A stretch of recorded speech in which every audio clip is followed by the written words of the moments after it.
हाँ जी, नमस्ते। कैसे हैं? चलिए ठीक है।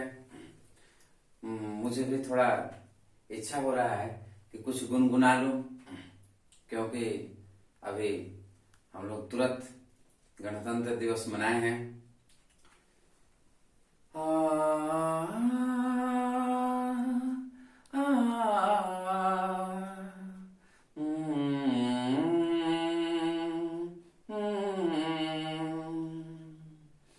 हर करम अपना करेंगे, हर करम अपना करेंगे, ऐ वतन तेरे लिए दिल दिया है, जान भी देंगे, ऐ वतन तेरे लिए दिल दिया है, जान भी देंगे, ऐ वतन तेरे लिए। तो चलिए दोस्तों, आज हम लोग जो है जिस तिरंगे को आन बान शान पूरे ऑल ओवर वर्ल्ड में अगर माना जाए तो हमारा तिरंगा इतना खूबसूरत, इतना सुंदर, इतना अच्छा है कि जिसके बारे में जितनी तारीफ की जाए वो कम पड़ जाएगा। तो चलिए आज हम लोग जानते हैं इस तिरंगे का इतिहास। तो सर्वप्रथम देखिए कि हमारे यहाँ जो है ये तिरंगा जिस तरह का हम लोग देखते हैं ना, जिस तरह का हम लोग तिरंगा देखते हैं तीन रंग का, ये हमारे यहाँ सदैव तीन रंग का नहीं रहा है। शुरुआत में कुछ और था, इसकी तस्वीरें कुछ और थी, कभी इसकी तस्वीरें कुछ और हुई है, कभी इसकी तस्वीरें कुछ और हुई है। इसके बाद में अब इसका तस्वीर बिल्कुल कुछ और है।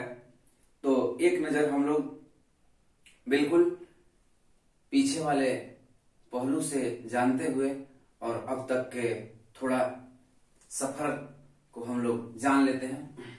चलिए सर, सबसे पहले जो है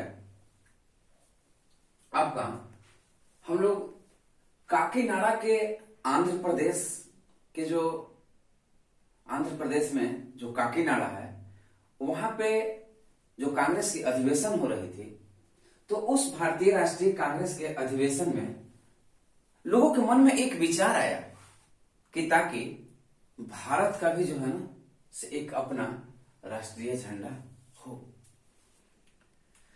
तो उस तरह के जब विचार आए तो लोगों के मन में लगा कि नहीं भाई, इस तरह के जो है सो झंडा होनी चाहिए।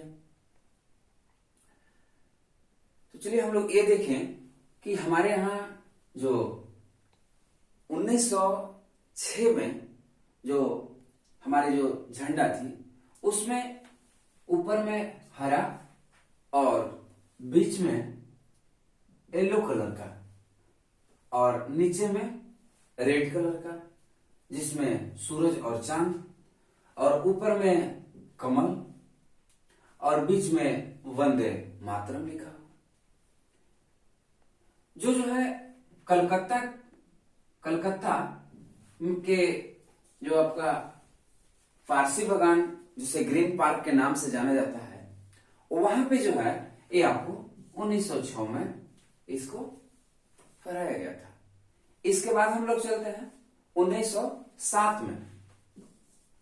1907 में ये हमारे जो झंडा थी इसका रूप कुछ और हो गया। वो क्या रूप था अब देखते हैं। ये जो है 1907 में ये जो वर्लिन समिति के जो क्रांतिकारी थे प्लस मैडम कामाजी के द्वारा ये पेरिस में फहराया गया। इसके देखिए क्या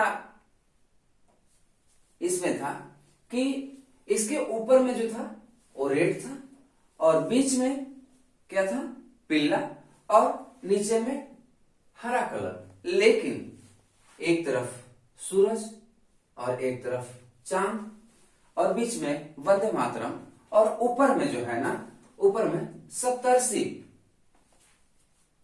हुआ करता था। इसके बाद पुनः हम लोग चलते हैं। इसके बाद पुनः फिर झंडा ने अपने सफर को लेते हुए 1917 में आपको डॉक्टर एनी बेसेंट और लोकमान तिलक घरेलू शासन के दौरान, ये आप देख रहे होंगे कि यहाँ पे जो है विदेशी का भी झंडा लगा हुआ था। ये जो है ये आपका अंग्रेजों का, उनका भी झंडा था। और क्या था कि इसमें 1 2 3 4 5 6 7 8 पट्टियां लगी हुई थी, जिसमें हरे और लाल, और प्लस में सप्तर्षि, जो भारत के जो सप्तर्षि, जो भारत में हम लोग जो देखते हैं पूरे ऑल ओवर वर्ल्ड से हम लोग देख सकते हैं, ऐसा नहीं भारत में नहीं, लेकिन हम लोग भारत में जो है इसे सप्तर्षि के नाम से भी जानते हैं, सतखटोलवा के नाम से भी कहीं कई लोकल भाषाओं में लोग जानते हैं, जिसे जो है यहाँ पे डाला गया था। और प्लस में सूरज और चांद को भी इसमें लिया गया था। अब हम लोग आगे चलते हैं। अंततः जो है हमारा झंडा का सफर 1921 में आपको हरे रंग और लाल रंग, और बीच में क्या था, बीच में चरखा। तो यहां पे आकर के और हमारे झंडे का जो वास्तविक रूप तो नहीं, लेकिन यहां तक की सफर हुई है। और इसके बाद पुनः फिर और हम लोग आगे थोड़ा चलेंगे, लेकिन एक नजर इधर भी। अब देखिए चलते हैं कि भारतीय राष्ट्रीय कांग्रेस के अधिवेशन में भारत का एक अपना राष्ट्रीय झंडा हो, ये जो है लोगों ने मन में क्या किया, सोचा। इसके बाद पुनः फिर 1921 के विजयवाड़ा में भारतीय राष्ट्रीय कांग्रेस के अधिवेशन में देखिए लाल एवं हरे रंग की झंडा को फहराया गया 1921। इसके बाद पुनः फिर चलते हैं जो 1931 के कराची के अखिल भारतीय सम्मेलन में 3 रंग का बना हुआ झंडा स्वीकार किया गया। 1931 के कराची के अखिल भारतीय सम्मेलन में 3 रंग का बना हुआ झंडा को स्वीकार किया गया।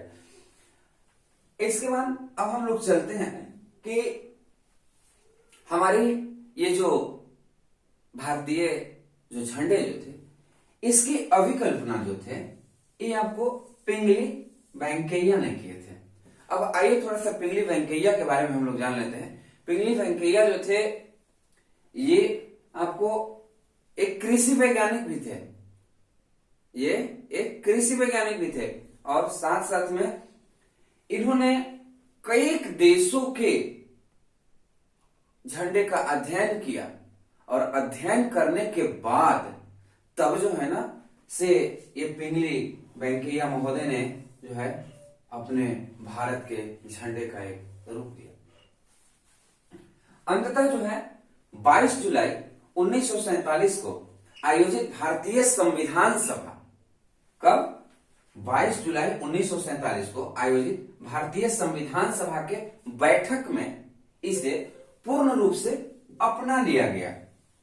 किसको, झंडे को। लेकिन झंडे को अपनाया तो गया 22 जुलाई को, इसको हमको ध्यान रखना है कि 22 जुलाई 1947 को आयोजित भारतीय संविधान सभा के बैठक में इसे पूर्ण रूप से अपना लिया गया। लेकिन वहां पे क्या था कि जो हमने आपको बताया कि क्या था, यहाँ पे चरखा था, वो गांधी जी बोला वो जो चरखा था, तो चरखा था। लेकिन अब उस चरखे को क्या किया गया कि जालंधर के हंसराज जी के द्वारा, किनके द्वारा, जालंधर के हंसराज जी के द्वारा उस चरखे के जगह पे जो है क्या किया गया, चक्र दिया गया। ठीक है, जो चक्र कहां से लिया गया है, जो चक्र सारनाथ के से लिया गया है। अब आगे हम लोग चलते हैं। पुनः फिर पहली बार 1951 में राष्ट्रध्वज के लिए, अब तो भाई ऐसा हो गया कि हमारे यहाँ तो झंडे बन गए। अब झंडा बनने के बाद में अब वो कि भाई इसके लिए भी कुछ नियमावली हो, तो सबसे पहले जो है आपको 1951 में राष्ट्रध्वज के लिए नियम बना।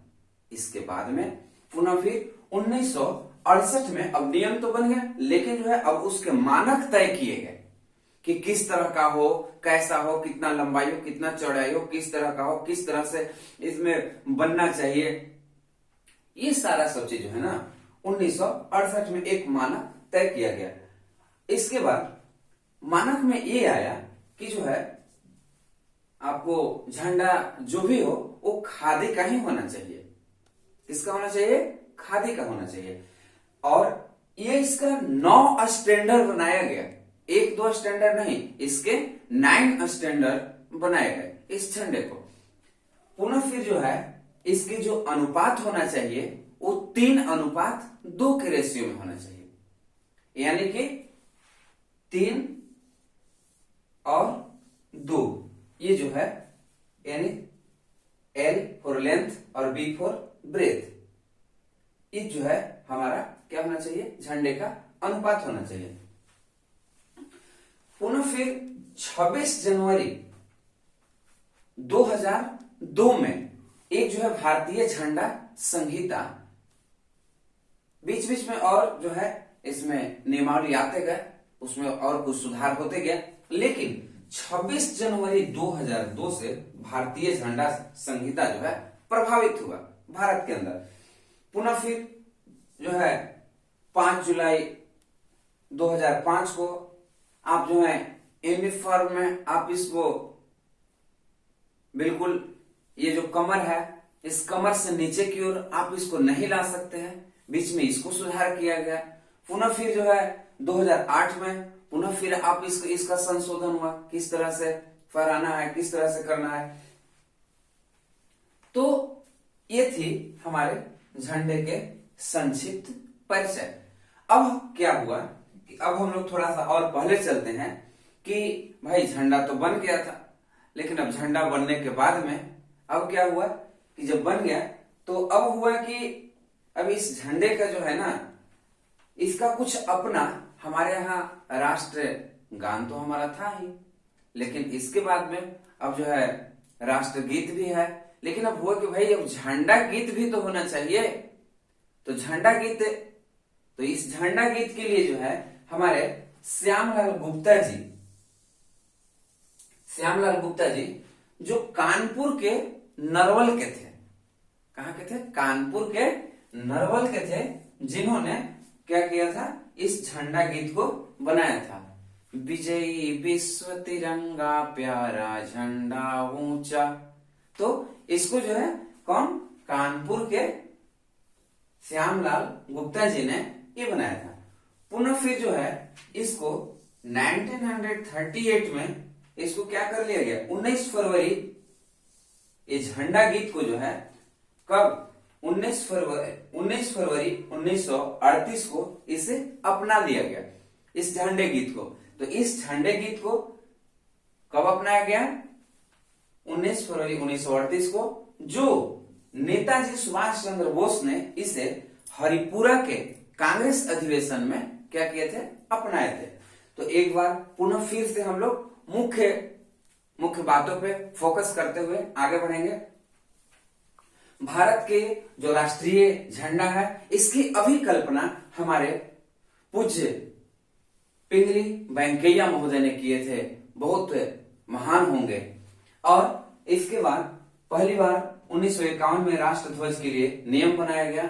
इसके बाद में जो है आपका 26 जनवरी 2002 से जो है भारतीय झंडा संहिता प्रभावित हुई।